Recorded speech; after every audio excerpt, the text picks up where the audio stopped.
One of the biggest things that we saw God do was in our son's life. He, as a child, was a real challenge.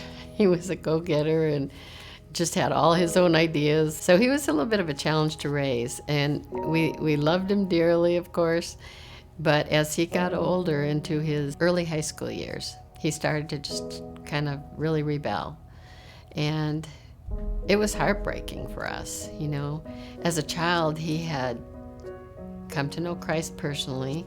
We had found him one night in his room, and he was just crying, and I just realized, and he was probably 7 or 8, I don't know, but he just realized how, that Christ died for all his sin.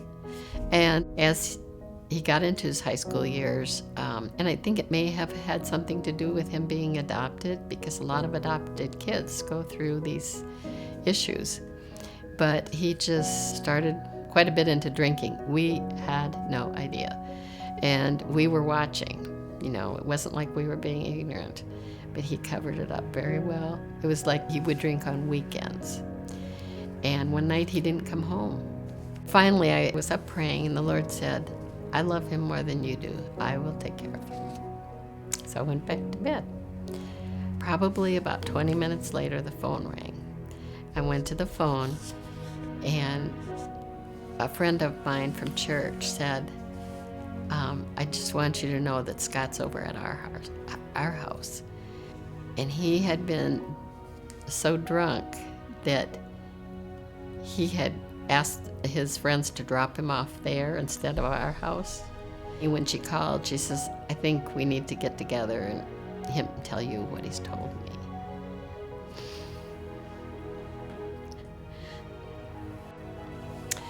Anyway, we really spent time talking to him and praying with him. And we said, Scott is probably, you want to be pleasing to God in your life. And he did, but he was struggling. And so he struggled for a few more years. And he, one day, we get a call from him, and he says, can I make an appointment to come talk to you? And we went, oh no, what is this? Not knowing what to expect. So we'd just been praying, God give us the grace for whatever he's going to tell us. And he's crying.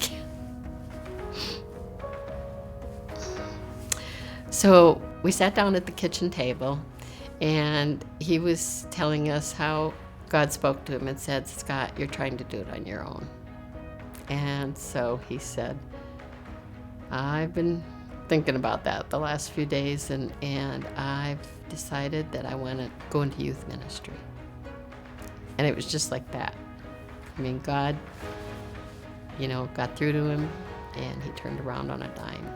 So now our son has been a youth pastor for 16 years, and just took his own church in Page, Arizona, and just has a really wonderful ministry. So I would just encourage you that when you go through these hard times with your kids, that you can trust God.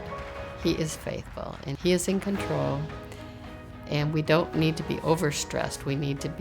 I needed to be just in prayer and not having that burden of extreme worry.